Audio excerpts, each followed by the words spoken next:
अस्सलाम वालेकुम नाज़रीन, आप देख रहे हैं program the review Kamran Yusuf और शहबाज राना के साथ। द रिव्यू में हम पाकिस्तान की मईशत, खारजा अमूर और नेशनल सिक्योरिटी से जुड़े मामलात पे बात करते हैं।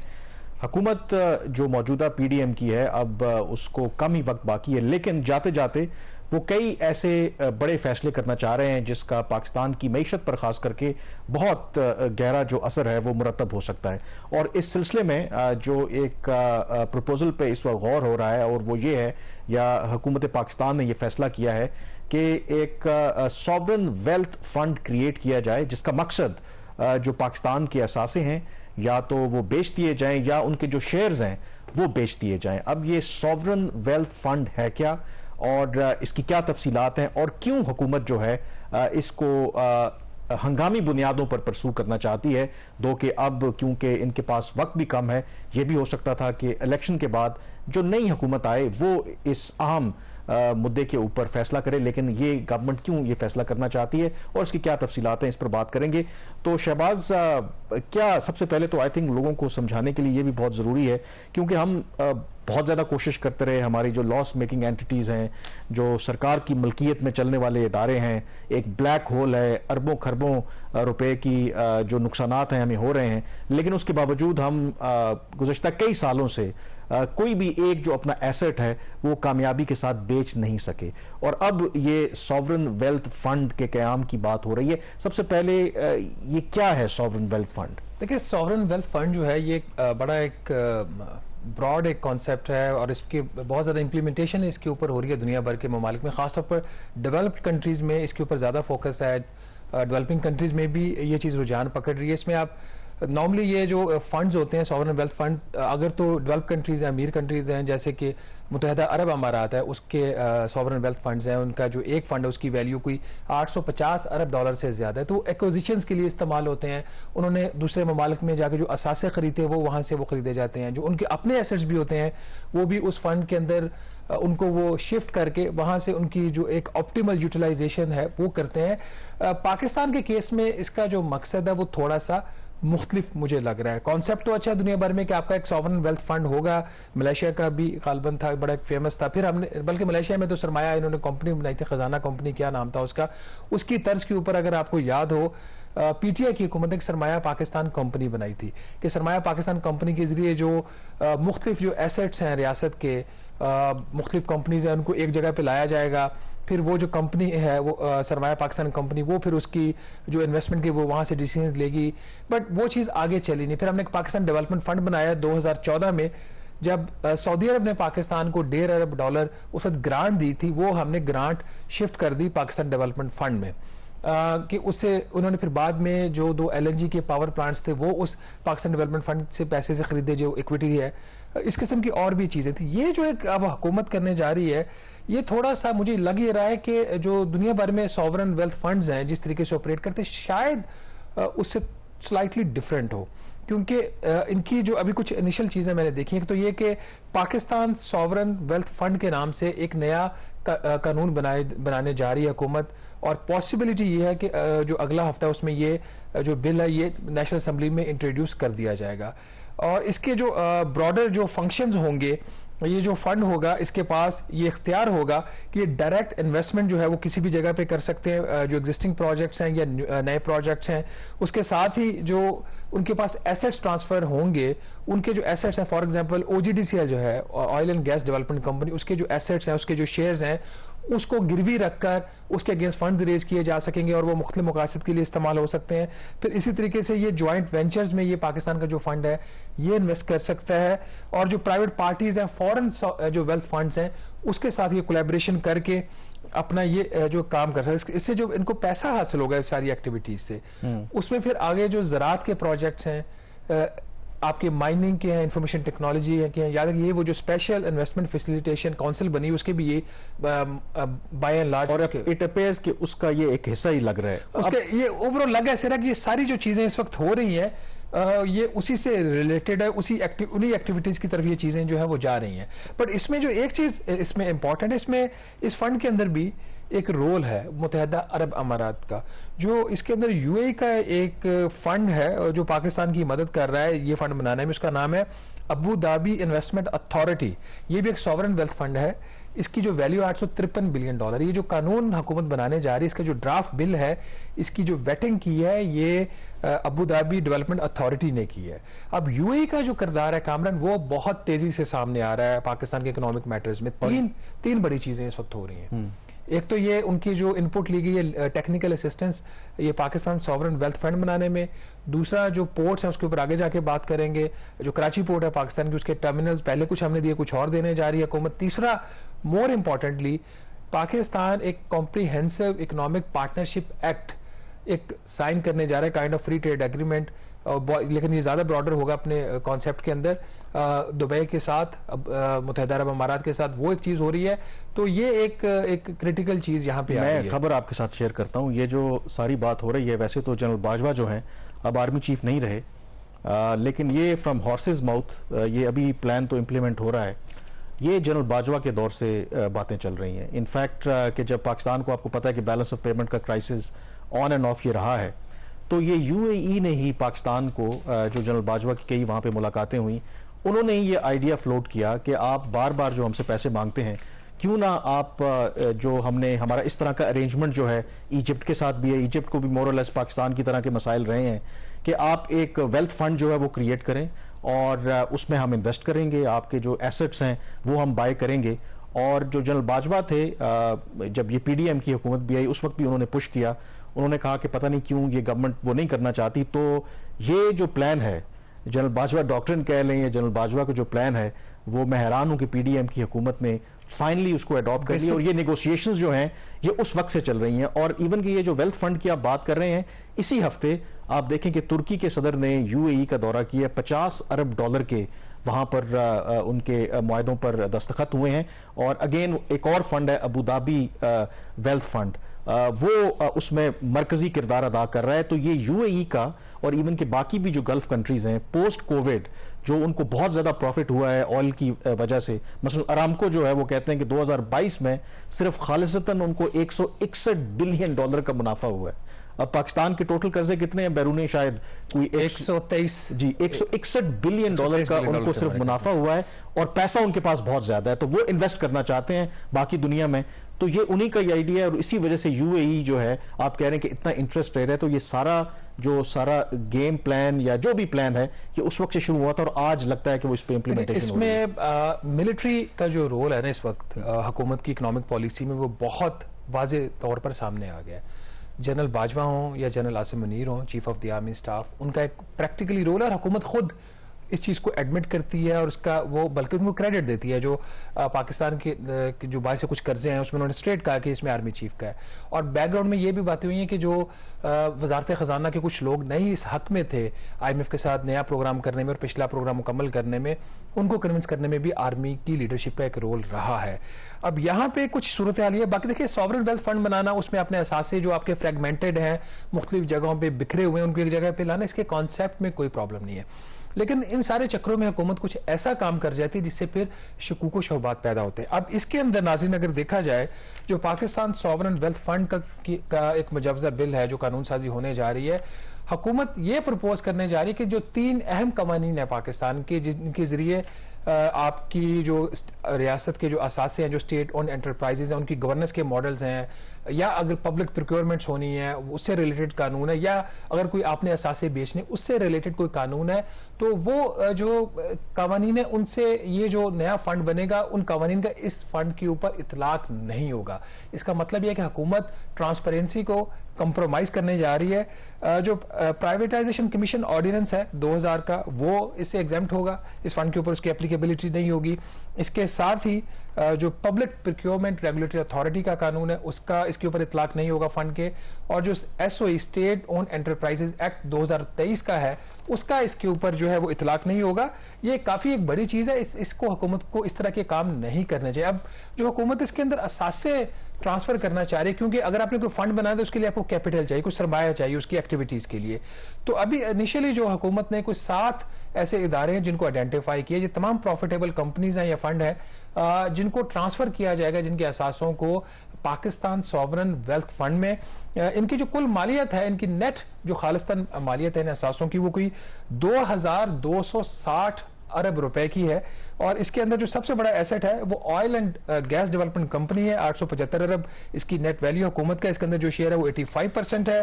फिर पाकिस्तान पेट्रोलियम लिमिटेड है, हुकूमत की शेयर इसमें कोई 67% है, 434 अरब रुपया इसकी वर्थ है नेट।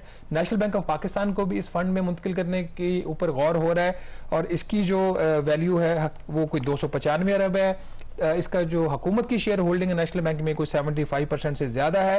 पाकिस्तान डेवलपमेंट फंड जो कि पाकिस्तान ने सऊदी अरब के ताउन से कायम किया था, इसकी वैल्यू कोई 224 अरब है, ये भी इस फंड में मुंतकिल हो सकता है। फिर गवर्नमेंट होल्डिंग्स प्राइवेट लिमिटेड है, 100% गवर्नमेंट ओन्ड है, 193 बिलियन इसकी नेट एसेट की वैल्यू है। मारी पेट्रोलियम कंपनी लिमिटेड एक बहुत बड़ा असासा है पाकिस्तान के, लेकिन अब शेयर्स बहुत कम रह गए, काफी बेच दी हुकूमत ने। 18.4% हुकूमत की इसमें शेयर होल्डिंग है, 130 अरब रुपया इसकी जो वैल्यू है नेट। और जो नीलम झेलम हाइड्रो पावर कंपनी है उसकी 106 अरब वैल्यू है उस एसेट्स की नेट, और वो भी इसमें जाएगा। कामरान, इसके अंदर एक इसका जो स्ट्रक्चर है ना, इसके स्ट्रक्चर में एक सुपरवाइजरी काउंसिल बनेगी और प्राइम मिनिस्टर ऑफ पाकिस्तान उसको चेयर करेंगे और उसमें जो मुख्तलिफ मिनिस्टर्स हैं, फाइनेंस के, प्लानिंग के, फाइनेंस सेक्रेटरी, एक governor state bank of Pakistan और जो चीफ एग्जीक्यूटिव होगा इस फंड का वो इसके मेंबर होंगे। उस सुपरवाइजरी काउंसिल के नीचे एक एडवाइजरी कमेटी होगी जिसमें फॉरेन नेशनल्स भी हो सकते हैं। This is a new thing, पहले इस तरह की डिसीजन मेकिंग में फॉरेन नेशनल्स को प्लेस नहीं मिलती थी। एडवाइजरी कमेटी के नीचे फिर एक बोर्ड होगा, 7 मेंबर की एडवाइजरी कमेटी और 7 मेंबर का ही बोर्ड होगा, और जो बोर्ड भी होगा उसके बोर्ड के ऊपर भी फॉरेन नेशनल्स बैठ सकते हैं। ये कुछ मेजर चेंजेस आने जा रहे हैं। लग ऐसे रहा है कि वो जो आप बाजवा डॉक्ट्रिन की बात कर रहे थे और जो पहले एक इन्होंने सोचा था रोड मैप, उसी की तरफ ये जो है वो काम आगे बढ़। अच्छा, इसमें दो चीजें, बिल्कुल आपने ठीक कहा कि 3 जो मेजर जो कवानीन है या रेगुलेशंस हैं वो इस पर उसका इतलाक नहीं होगा। अब इस पर एतराज किया जा सकता है कि ज़ाहिर ट्रांसपेरेंसी होनी चाहिए, लेकिन इन कवानीन के होते हुए ये भी तो देखें ना कि पाकिस्तान में प्रॉब्लम क्या है। जैसे हमने कहा कि पीटीआई की हुकूमत ने भी कोशिश की, उससे पहले भी हुकूमतें कोशिश करती रहीं, हम कोई भी अपना असासा बेच नहीं सके, ठीक है। तो इस चीज़ को सामने रखते हुए obviously you need a new way out. और फिर अगर इसमें आइडिया ये है कि यूएई या जो पर्टिकुलर कंट्रीज हैं वो पाकिस्तान में सरमायाकारी करना चाहते हैं, उनको आपने फैसिलिटेट करना है ताकि फ्यूचर में आपके बैलेंस ऑफ पेमेंट के इश्यूज हल हों।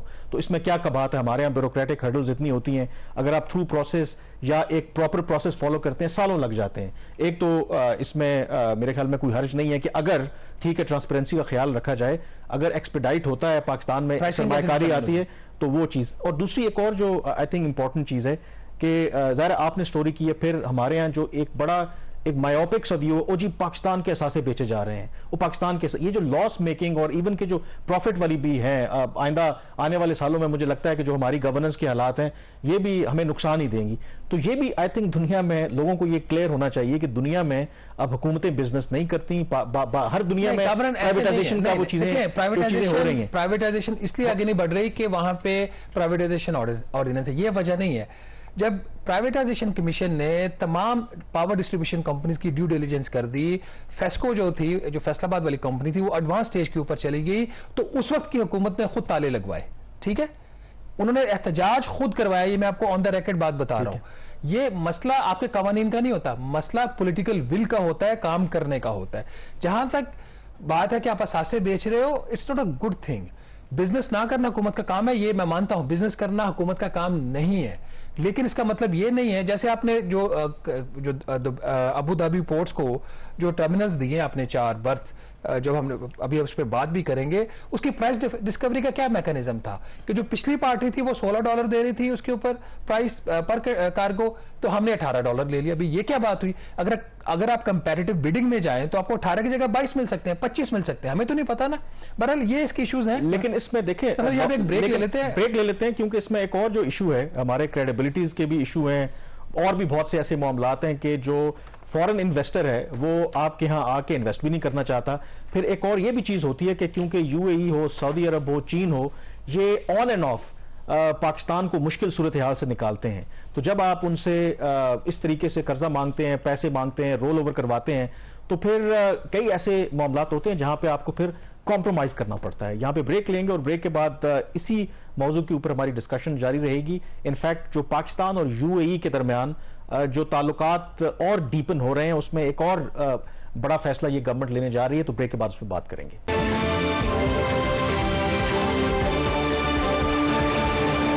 ब्रेक के बाद एक दफा फिर आपको खुश आमदीद कहते हैं। ब्रेक से पहले जिक्र कर रहे थे हम सॉवरेन वेल्थ फंड का, जिसमें यूएई का बड़ा मरकजी किरदार है। अब जो हुकूमत की ख्वाहिश है कि यूएई के साथ वो कोशिश कर रहे हैं कि कॉम्प्रिहेंसिव इकोनॉमिक पार्टनरशिप एक्ट जो है वो उनके साथ साइन किया जाए बिफोर ये गवर्नमेंट जो है अपनी टर्म खत्म करे। तो ये जो कॉम्प्रिहेंसिव पार्टनरशिप एक्ट की बात हो रही है इकोनॉमिक, ये भी should we see it in line with जो पहले हम सॉवरेन वेल्थ फंड की बात कर रहे थे, या इट्स अ सेपरेट थिंग? नहीं, ये सेपरेट नहीं है मेरा ख्याल। कुछ काफ़ी एक लंबे स्केल के ऊपर कुछ काम हो रहा है, हुकूमत कुछ कर रही है, जिसका कुछ चीज़ों को अगर आप इंटरकनेक्ट करें ना तो लगता ऐसे है कि something is happening which we don't know. जिसमें ये जो इकोनॉमिक पार्टनरशिप वाला है, this is a new thing. Comprehensive economic partnership जो एक्ट है, अब हुकूमत की ये कोशिश है कि इनकी टर्म ख़त्म होने से पहले पाकिस्तान ये मुआहिदा जो है वो साइन कर ले यूनाइटेड अरब एमिरेट्स के साथ। अब इस तरह के जो एग्रीमेंट्स होते हैं उनकी बहुत फार रीचिंग इम्प्लीकेशंस होती हैं। मैं इसके बिल्कुल मुखालिफ नहीं हूँ, बट कोई भी काम इस तरह का जो अब आप करें जिसकी इम्पैक्ट लॉन्ग टर्म हो और जिसमें एक फॉरेन नेशन भी इन्वॉल्व हो, तो वहां पे आपको जो है चीज़ों को उसको बहुत एक हेस्ट में नहीं करना चाहिए। हमने चाइना के साथ फ्री ट्रेड एग्रीमेंट की जो सेकंड फेज की, उसकी पाकिस्तान की इकोनॉमी को बहुत नुकसान हुआ है। अब अगर आप देख लें इसकी बात, जो कॉम्प्रिहेंसिव इकोनॉमिक पार्टनरशिप एक्ट है, इसके ऊपर कल बाकायदा तौर पर हमारी जो पाकिस्तान बिजनेस काउंसिल है उसका एक रिएक्शन आया है। उन्होंने भी इस चीज़ के ऊपर तशवीश का इजहार किया है कि आप इतनी स्पीड में, इतनी जल्दी में ये काम ना करें। उन्होंने कहा जी कि अगर आप इतने जो उसके बहुत सारे इंप्लीकेशन है पाकिस्तान की इकोनॉमी के ऊपर, खासतौर पर पाकिस्तान के मैन्युफैक्चरिंग सेक्टर के ऊपर, इसके अंदर हुकूमत बुनियादी तौर पर प्रपोज क्या करने जा रही है कि ओवर पीरियड ऑफ 10 ईयर्स जो यूएई से जो पाकिस्तान को दरामदात होती हैं उसकी 80% जो टैरिफ लाइन है वो जीरो ड्यूटी के ऊपर आप पाकिस्तान ला सकते हैं। अब इसमें बिजनेस कम्युनिटी के 3-4 बड़े कंसर्न हैं। एक तो उन्होंने कहा कि वो जो आपने टैरिफ लाइंस डिसाइड करनी है उसके लिए जो डाटा इस्तेमाल हो रहा है वो किस हद तक ऑथेंटिक है, क्या वो पाकिस्तान की जो मैन्युफैक्चरिंग इंडस्ट्री है उसके व्यूज को एक्सप्रेस करता है या नहीं करता। दूसरा उनका जो इसके अंदर कंसर्न ये है कि जब आप इस वक्त आप कंपेयर कर रहे हैं यूएई को और पाकिस्तान को, वो कह रहे हैं कि यूएई का जो वहां पे बिजनेसमैन है उसको बेतहाशा सहूलियात हैं, उसके पास पावर, उसको सस्ती मिलती है बिजली। हमारे आपको पता है तकरीबन वो 5 रुपए से 7.5 रुपए फी यूनिट बिजली की कीमतें बढ़ा दी गई हैं। फिर उसको और इंफ्रास्ट्रक्चर जो है वो उसको मिलता है, उसको सपोर्ट मिलती है। कंपेयर टू दैट इनका ये कहना है कि हमारे जो इनपुट कॉस्ट है वो बहुत ज्यादा है। पाकिस्तान बिजनेस काउंसिल का ये मौकिफ है। हमारे ऊपर टैक्सेस बेतहाशा हैं, हमारे ऊपर ब्यूरोक्रेटिक कंट्रोल्स हैं, हम उनके साथ कंपीट नहीं कर सकेंगे, हम वाइप आउट हो जाएंगे, एक चीज। दूसरा, जब पाकिस्तान की एक्सपोर्ट्स होंगी यूएई को, तो उसके अंदर उन्होंने कहा कि लाइक इंडिया, उन्होंने इंडिया का लफ्ज इस्तेमाल तो नहीं किया। अब इंडिया कहने को तो उसने पाकिस्तान को मोस्ट फेवर्ड नेशन स्टेटस एक दिया हुआ है, लेकिन इंडिया के नॉन टैरिफ बैरियर्स होते हैं, वो विड्रॉ कर लिया था, वो उन्होंने विड्रॉ कर लिया, या जो भी उसका स्टेटस मुझे अब करंट नहीं है उसके ऊपर। बट यूएई के पाकिस्तान बिजनेस काउंसिल के बकौल उन्होंने नॉन टैरिफ बैरियर्स इरेक्ट किए हुए हैं। अगर ड्यूटीज उनकी कम है तो एंटीबीज उनके इतने होंगे कि हम कहते एक्सपोर्ट ही नहीं कर सकते। तो उन्होंने इस किस्म के अपने मेजर जो खदशात हैं उनको इसका इजहार किया है। और इसका बेस्ट वे फॉरवर्ड ये है कि हुकूमत बैठे, अभी सोचे इसको, क्योंकि लग तो ऐसे रहा है कि जो इन्होंने पीटीआई की हालत कर दी है वापस इन्होंने आना है इक्तदार में, ये किसी न किसी शेप में। और लगता है कि ये सारे फैसले हो चुके हैं बंद कमरे में और अब वो इम्प्लीमेंटेशन फेज में हो रही है। तो बजाय एक चीज को रश करने के आप अपनी इंडस्ट्री को डैमेज करें, आप इसको जब नई गवर्नमेंट आएगी सुकून से इसको देख लेकर पाकिस्तान के फायदे में है तो कर ले। अब इसके साथ कामरान एक और भी चीज है यूएई के साथ, ये सिर्फ एक नहीं है, सीपा नहीं है, या दूसरा जो हम पाकिस्तान सॉवरेन वेल्थ फंड की बात नहीं कर रहे। याद होगा कि हमने पिछले प्रोग्राम में कुछ अर्सा पहले बताया था कि 22 जून को पाकिस्तान ने जो टर्मिनल्स थे ईस्ट वाफ के ऊपर 4 बल्कि 5, इनिशियली 4 का था, जो बथ नंबर 6, 7, 8, 9 और 10 वो इन्होंने यूएई को इन्होंने पाकिस्तान ने कंसेशन एग्रीमेंट कर लिया, 25 साल के लिए दे दिया। अब पाकिस्तान एक नया मुआहिदा करने जा रहा है यूएई के साथ, जिसके तहत एक नया कार्गो टर्मिनल कंस्ट्रक्ट किया जाएगा इसी एरिया पे। और वो टर्मिनल भी पहले हुकूमत एक कंपैरेटिव बिडिंग प्रोसेस में जा रही थी, 2019 में ये प्रोसेस शुरू हुआ। इन्होंने pre qualification of the bidders के लिए उन्होंने इश्तहार दिया और बड़ी नामी ग्रामी उसमें कंपनियां आई, एक दुबई की भी आई, कतर की भी आई और फॉरेन कंपनीज भी आई, कुछ पाकिस्तानी भी थी। वो प्रोसेस आगे चल नहीं सका क्योंकि कोविड की वजह से वो सारा वो काम रुक गया। फिर इन्होंने अभी कोशिश की मई 2023 में जो कराची पोर्ट ट्रस्ट है, जो इसको पोर्ट्स के बिजनेस को हैंडल करता है, ओवरसाइट करता है उसका, उसने इश्तहार देने की कोशिश की तो हुकूमत ने रोक दिया कि आप कंपैरेटिव बिडिंग प्रोसेस में ना जाए, बल्कि आप अबू धाबी पोर्ट जिसको पहले ही हुकूमत बर्थ दे चुकी है उसके साथ आप नेगोशिएट कर लें। अब इस हफ्ते हुकूमत ने एक price negotiating committee, price negotiating तो नहीं बनाई, एक ओवरऑल फ्रेमवर्क एग्रीमेंट नेगोशिएट करने के लिए एक कमेटी बना दी है और पाकिस्तान मजीद अपनी जो पोर्ट का जो कुछ हिस्सा है वो लीज पे देने के लिए जा रहा है अबू धाबी पोर्ट्स को।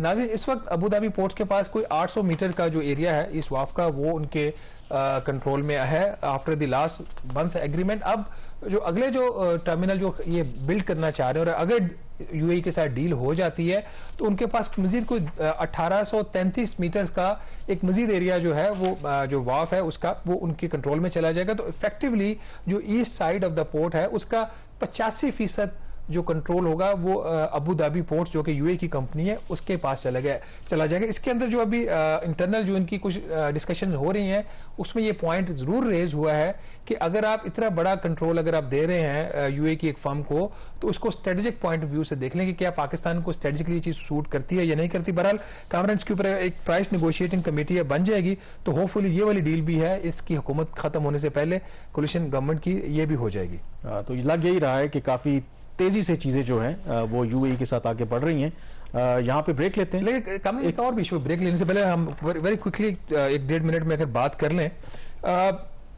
नाज़रीन, आज एक्सप्रेस न्यूज में खबर छपी है कि जो हुकूमत पंजाब है उसने फैसला किया है तकरीबन 190 गाड़ियां खरीदने का।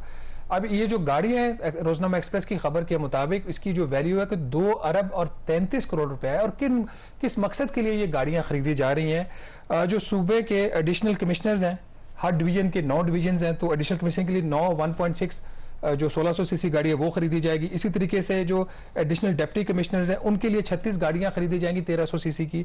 फिर जो असिस्टेंट कमिश्नर्स हैं उनके लिए डबल केबन जो गाड़ियां वो 145 खरीदी जाएंगी। यहां पे सवाल ये पैदा होता है कि क्या इन अफसरान की इंटाइटलमेंट है, क्या उनको इस बात की कवानीन में रूल्स में इजाजत है कि वो ये गाड़ियां इस्तेमाल कर सकें। और ऐसे वक्त में जब पाकिस्तान दिवालिया होने जा रहा था, हमने एक इमरजेंसी में मुआहिदा किया, हमने सैलरीड क्लास को और मारा, उसके ऊपर और टैक्सेस के बोझ डाले, तो क्या ये सारे टैक्सेस इसलिए लगाए जा रहे हैं फिर ताकि नेशनल फाइनेंस कमीशन में जो सूबों का हिस्सा उसमें पंजाब को और बाकी सूबों को भी पैसा जाता है, उनके पास पैसा और जाए, वो और ज्यादा अयाशियां करें? मेरा ख्याल हुकूमत पंजाब को इसके ऊपर संजीदगी से गौर करने की जरूरत है। और ये जो फैसला है 190 गाड़ियां खरीदने का 2 अरब 33 करोड़ रुपए का, इसको वापस लेने की और उसमें मेरे ख्याल में इंपॉर्टेंट ये चीज है कि ये इस वक्त है भी केयर टेकर गवर्नमेंट और उनका जो मैंडेट है वो भी आपको पता है कि लिमिटेड होता है। ये उनका काम ही नहीं है कि इस तरह के वो फैसले करें। और अगर आप ने बिल्कुल ठीक कहा कि इवन 1300 सीसी की गाड़ी की आज भी अगर कीमत देखें तो शायद वो 50-60 लाख रुपए है और 1600 सीसी की तो 70-80 लाख रुपए कीमत बनती है। और डबल केबन की जो बात हो रही है उसकी तो पूछे ही नहीं।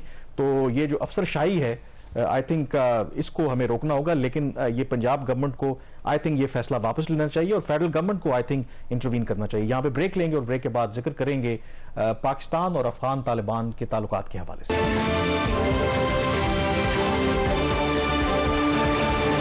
ब्रेक के बाद एक दफा फिर आपको खुशामदीद कहते हैं। पाकिस्तान के खुसूसी नुमाइंदे आसिफ दुरानी इस हफ्ते काबुल गए थे और काबुल क्यों गए थे उसकी वजह यह है कि हालिया हफ्तों में अगर आप देखें तो पाकिस्तान में दहशतगर्दी के वाकयात में बहुत तेजी से इजाफा हुआ है। और पाकिस्तान के वज़ीर दिफा हों, आर्मी चीफ हों, उनके बयानात को अगर आप देखें तो हम तमाम तर इल्ज़ामात अफगान तालिबान और ख़ास करके जो अफगानिस्तान के अंदर पाकिस्तान समझता है कि कलअदम तहरीक तालिबान पाकिस्तान जो आज़ादी के साथ घूम रही है उसकी वजह से पाकिस्तान के अंदर दहशतगर्दी के वाकयात में इजाफा हो रहा है। ये जो खुसूसी जो एनवॉय थे वो इसलिए गए थे, एक तो ये उनका पहला विजिट था जब से उनकी अपॉइंटमेंट हुई है। दूसरा ऑफ कोर्स पाकिस्तान की तरफ से वाज़े पैगाम उनको देने गए थे कि पाकिस्तान मजीद जो है वो इस तरह के दहशतगर्दी के जो वाकयात हैं उनको टॉलरेट नहीं करेगा। अब खबर जो है वो शहबाज इसमें ये है कि मुतालबा तो पाकिस्तान ने अगेन एक दफ़ा फिर किया कि टीटीपी के खिलाफ कार्रवाई की जाए, लेकिन जो मुलाकातें वहाँ पे हुई उनकी एक्टिंग फॉरेन मिनिस्टर से मिले, उनके एक्टिंग डेप्यूटी प्राइम मिनिस्टर हैं उनके साथ जो मुलाकात है वो इंटरेस्टिंग है, मौलवी अब्दुल कबीर, उनके साथ जो उनकी मुलाकात हुई है तो जाहिर है कि आसिफ साहब ने पाकिस्तान का मौक़िफ़ उनके सामने रखा। लेकिन उनको जवाब आगे से ये मिला कि देखें जो अफगानिस्तान है उसने इतने अरसे जंगें देखी हैं और उन्होंने पाकिस्तान को ये मशवरा दिया कि ताकत के इस्तेमाल से मामलात हल नहीं होते, बेहतर ये है कि पाकिस्तान मुज़ाकरात की राह इख्तियार करे, मतलब कि पाकिस्तान का मुतालबा कि टीटीपी के खिलाफ कार्रवाई की जाए एक दफ़ा फिर अफगान तालिबान ने रद्द कर दिया है और पाकिस्तान को ये एडवाइस किया है कि बेहतर है कि आप टीटीपी के साथ मुज़ाकरात करें। और उन्होंने ये भी कहा है अगेन जो एज़ यूजुअल वो अपनी जो बयान है उसको वो कहते हैं कि अफगान तालिबान जो हैं वो अपनी सरजमीन किसी को भी बेशक वो टीटीपी क्यों ना हो पाकिस्तान के खिलाफ इस्तेमाल करने की वो इजाज़त नहीं दे रहे। और उन्होंने ये भी कहा कि पाकिस्तान एक मुसलमान एक ब्रदर मुल्क है, हम नहीं चाहते कि वहाँ पे अनरेस्ट हो, पॉलिटिकल एक अनसर्टनिटी हो। तो इन नटशेल जो दौरे का पर्पस था कि किसी तरीके से कन्विंस किया जाए अफगान तालिबान को कि टीटीपी के खिलाफ वो मौसर कार्रवाई करें, कम अज़ कम वो मकसद पूरा होता नजर नहीं आता। और अगेन उन्होंने ये कहा है कि आप बेहतर है कि टीटीपी के साथ आप मुज़ाकरात करें। देखें जो उन्होंने रीज़न दी है वो फ्रैंकली बड़ी स्ट्रेंज है, क्योंकि 20 साल से ज़्यादा अरसा के लिए इन्होंने अफगान तालिबान ने एक उन्होंने जहाद किया खुद अमेरिकन फोर्सेस के खिलाफ, ठीक है। उन्होंने तो आखिर में मुज़ाकरात इनके ज़रूर हुए, बट जो इनकी जो आर्म रेजिस्टेंस थी वो थ्रू आउट द पीरियड वो जारी रही, उसमें तो इन्होंने कोई किसी जगह पे कोई रिलीफ उस तरीके से नहीं दिया। उनके जो मुज़ाकरात भी हुए इन वे उसी बुनियाद पर वो कह रहे हैं कि हमारा अपना जो तजुर्बा ये है कि जंग या ताकत का इस्तेमाल किसी मसले का हल नहीं, तो इसलिए हम आपको ये एडवाइस करें कि आप मुज़ाकरात जब ये टीटीपी से मुज़ाकरा शुरू हुए थे तो आप उस वक्त मुखालफत करे, तो मेरा ये ख्याल था कि रियासत को शायद कभी बड़ा दिल करके बैठने की जरूरत होती है, वो मुज़ाकरात नहीं कामयाब हुए, ठीक। जब पाकिस्तान ने टाइम एंड अगेन एक चीज़ की अटेम्प्ट की है वो अटेम्प्ट फेल हो रही है, ठीक है। जो रियासत है जो हुकूमतें वो कोशिश करती रहती हैं, बट अगर दूसरी साइड के ऊपर अभी इन दिनों में देखें जो टेररिस्ट अटैक्स हो रहे हैं उसमें एक दफ़ा फिर उसकी एक वेव आई है, उसमें इजाफा हो रहा है। तो कहीं से तो वो टैक्स जो है वो मैनेज हो रहे हैं। जो पाकिस्तान के जो अनगवन एरियाज थे जहाँ पे रिलेटिव टर्म्स में हालात पहले से बेहतर थे और फिर जो हालात अभी खराब हुए हैं, जो इन्होंने खुद इजाज़त दी टीटीपी के लोगों को पाकिस्तान में आके सेटल होने की, that could also be one of the factors. But having said that, इनकी ये तो एक हकीकत है ना कि टीटीपी पाकिस्तान के अंदर आकर अटैक्स कर रही है, हमारी उसमें जो सिक्योरिटी फोर्सेस की जो नाहिली है, उनकी जो कमजोरी है वो अपनी जगह पर, बट किसी ना किसी स्टेज के ऊपर अफगान तालिबान को ये फैसला तो करना पड़ेगा ना कि उन्होंने किस रास्ते पे चलना है। लेकिन लगता यह है कि अभी तक तो उन्होंने फैसला यही किया हुआ है कि कम अज कम वो टीटीपी के खिलाफ कार्रवाई नहीं करेंगे। इनफैक्ट जो अभी उनका बयानिया जो बदल गया है अब, वो ये कहते हैं पब्लिकली कि टीटीपी तो अफगानिस्तान के अंदर एग्जिस्ट ही नहीं करती। मसलन एक मुल्ला याकूब जो मुल्ला उमर के साहबजादे हैं, डिफेंस मिनिस्टर हैं इस वक्त अफगान तालिबान की गवर्नमेंट में, उन्होंने एक टीवी इंटरव्यू में ये कहा है कि पाकिस्तान ये जो मुसलसल इल्ज़ाम लगा रहा है कि टीटीपी अफगानिस्तान के अंदर, उन्होंने कहा जी टीटीपी अफगानिस्तान में एग्जिस्ट नहीं करती, पाकिस्तान सिर्फ अफगान तालिबान को बदनाम करना चाहता है और दुनिया को बताना चाहता है कि देखें आप अफगान तालिबान पर एतमाद नहीं कर सकते। तो अब जो उन्होंने इससे नजर आता है कि हॉस्टिलिटी जो है वो कितनी ज्यादा बढ़ गई। और मुल्ला याकूब जो है जो मर्जी कहें, ये फैक्ट है कि जो मुज़ाकरात की हमने बात की, काबुल के सरीना होटल में पाकिस्तान के हुकाम और जो टीटीपी कलदम टीटीपी के चीफ उनके दरमियान वहां पे मुज़ाकरात होते रहे। जो हकानी नेटवर्क है उनके जो सरबराह हैं सिराजुद्दीन हकानी, वो मुज़ाकरात फैसिलिटेट करवाते रहे। तो अगर टीटीपी वहां पे एग्जिस्ट नहीं करती थी तो फिर वहां पर मुज़ाकरात क्यों हो रहे थे, क्यों वो मीडिएशन करवा रहे थे। तो ये मेरे ख्याल में अब जो अफगान तालिबान हैं वो भी पाकिस्तान के साथ एक गेम खेल रहे हैं कि ठीक है आप हमारे पे इल्ज़ाम लगाते रहें, हम पब्लिकली जो है वो उसको डिनाई करते रहेंगे। तो ये पाकिस्तान की जो फॉरेन पॉलिसी है, जो सिक्योरिटी पॉलिसी है, जो अफगान पॉलिसी है, उनके लिए एक बहुत बड़ा चैलेंज है। जो मेरी इत्तला यही है कि जो आसिफ दुरानी साहब वापस आए हैं, जो रेलेवेंट क्वार्टर्स को वो अपनी असेसमेंट देंगे and based on that then Pakistan will decide कि अब आगे क्या करना है। कामरान, पाकिस्तान के पास इस वक्त ऑप्शंस क्या हैं, क्योंकि ऑपरेशन तो वो पहले कर रहे हैं लिमिटेड, जो भी वो जिस हद तक भी वो कर सकते हैं, वो चीज़ें इनकी ठीक नहीं हो रही। इन्होंने मुज़ाकरात करके भी देख लिए, इन्होंने थ्रेट करके भी देख लिए, प्रॉबली कुछ अनऑफिशियल जो कुछ स्ट्राइक्स भी किसी टाइम पे कुछ हुई थी। तो यहाँ से वे फॉरवर्ड है क्या, पाकिस्तान के पास ऑप्शंस क्या है? देखिए ऑप्शंस जो हैं इस वक्त ऑब्वियसली जो पहले आपने जिक्र किया कि पाकिस्तान ने क्रॉस बॉर्डर एयर स्ट्राइक्स भी किए थे लिमिटेड, कभी एक्नॉलेज नहीं किया, वो ऑप्शन भी मौजूद है। लेकिन आई थिंक जो इस वक्त पाकिस्तान मेरा ख्याल है कोशिश कर रहा है कि जो रीजनल कंट्रीज को भी मिला के और जो इंटरनेशनल प्लेयर्स हैं उनके जरिए भी अफगान तालिबान के ऊपर दबाव डाल सकता है। चीन इंपॉर्टेंट प्लेयर है, चीन तो कोशिश कर रहा है कि कोई ऐसा मिडिल वे निकल आए बिटवीन पाकिस्तान एंड अफगान तालिबान के, इनके दोनों के ताल्लुकात भी खराब ना हो और टीटीपी वाला मामला भी हल हो जाए। लेकिन जो इंटरनेशनल कम्युनिटी की तरफ से भी अब ये लग रहा है कि आवाज़ें उठ रही हैं। इसी हफ्ते जो अहम एक डेवलपमेंट हुई कि यूरोपियन यूनियन ने एक अहम फैसला किया है कि कोई 18 के करीब जो अफगान तालिबान के हुकाम हैं उनके ऊपर पाबंदियां आयद की हैं। उनमें उनके जो एक्टिंग एजुकेशन मिनिस्टर हैं, उनमें जो उनके एक्टिंग चीफ जस्टिस हैं, क्योंकि जो यूरोपियन यूनियन वो समझता है कि ये जो दो अहलकार हैं इनका मरकजी किरदार है, जो खास करके खवातीन की तालीम पर वहाँ पर पाबंदी आयद की गई है। तो इस तरह की जो ये इंडिकेशन है कि तालिबान के ऊपर दबाव बढ़ रहा है। और दूसरी तरफ जो स्टेट डिपार्टमेंट है अमेरिका का, उन्होंने भी ये बयान दिया है कि अगर दोहा एग्रीमेंट पर अमल नहीं होता तो अमेरिका क्या करेगा। तो उस पर उन्होंने जवाब दिया कि अमेरिका अभी भी ये सलाहियत रिटेन करता है कि अगर उन्होंने दहशतगर्दी के जो ठिकाने हैं उनको निशाना बनाना पड़ा अफगानिस्तान के अंदर तो बगैर अफगान तालिबान की मदद के वो ऐसा कर सकता है। तो ये लगता है कि ये शायद स्ट्रेटजी है कि बाकी प्लेयर्स को मिला के अफगान तालिबान के ऊपर दबाव डाला जाए। बहरहाल यहाँ पे ब्रेक लेते हैं, ब्रेक के बाद एक और अहम इशू पर बात करेंगे।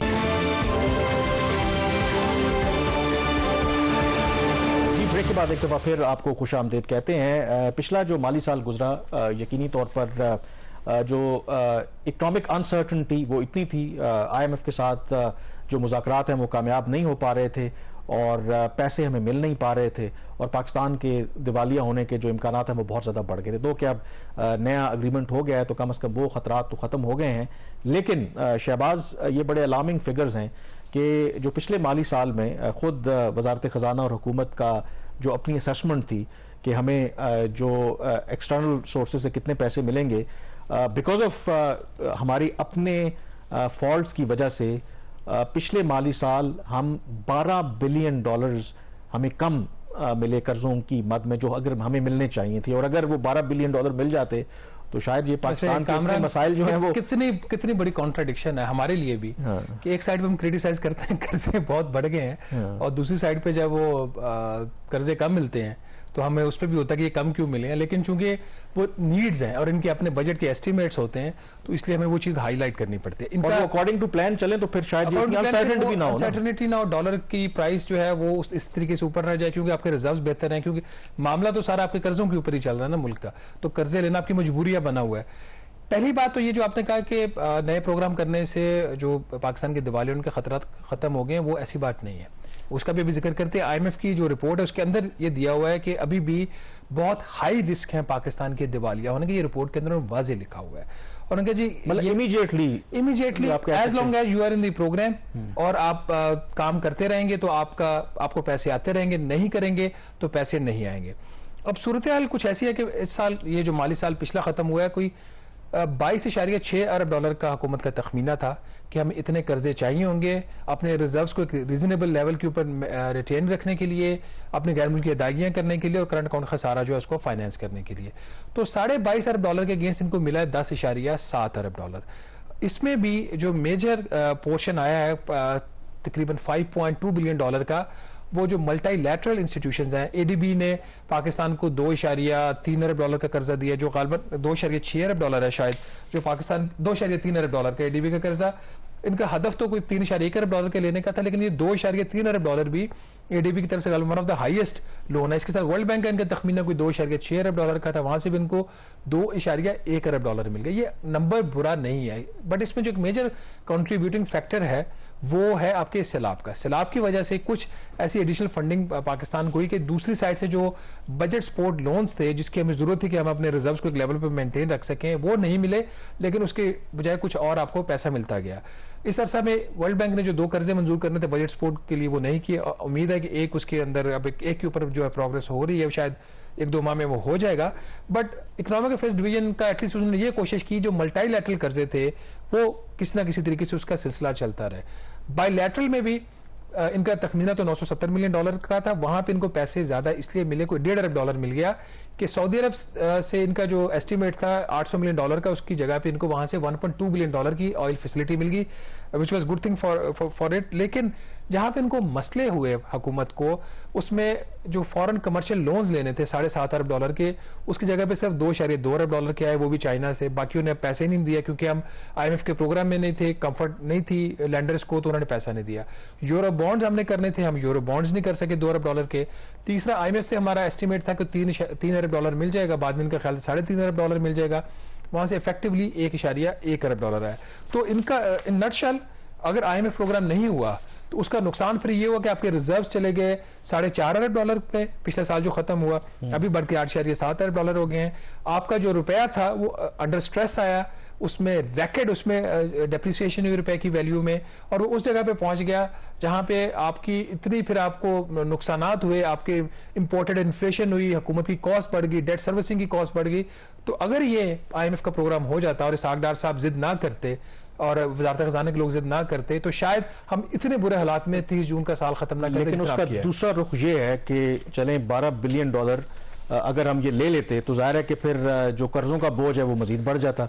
अगर इसकी फ्लिप साइड तो ये भी है, फिर मैं वो जैसे मैंने स्टार्ट में कहा था ना कि आपको दोनों साइड देखनी पड़ती हैं। अगर चूंकि या तो आप अपनी एक्सपोर्ट्स बढ़ा लो, एक्सपोर्ट्स हुकूमत की गलत पॉलिसियों की वजह से उसमें $4 अरब की कमी हुई, रेमिटेंसेज हुकूमत की गलत पॉलिसीज की वजह से $4.5 अरब की कमी हुई, ना एक्सपोर्ट बढ़ाई, ना रेमिटेंसेज बढ़ाए, ना जो प्लान कर्जे थे वो ले सके, फिर कहते हैं हमने इकोनॉमिक मैनेजमेंट, और यकीनी तौर पर फिर अनसर्टनिटी पैदा होती है। और यकीनी तौर पर जब ये डॉलर्स का इनफ्लो नहीं हुआ तो रुपए की कदर में जिस तरीके से कमी हुई, उसके नतीजे में महंगाई और जो बाकी मसाइल यकीनी तौर पर पैदा हुए, तो ये मामला हैं। Again it comes down to जो हमारी आप कह सकते हैं कि इनकॉम्पिटेंस है या विल नहीं है कि मामला को किस तरीके से हमने चलाना है। बहरहाल प्रोग्राम द रिव्यू से इतना ही। मुझे कामरान यूसुफ और शहबाज राना को आप इजाजत दीजिए। अल्लाह हाफिज।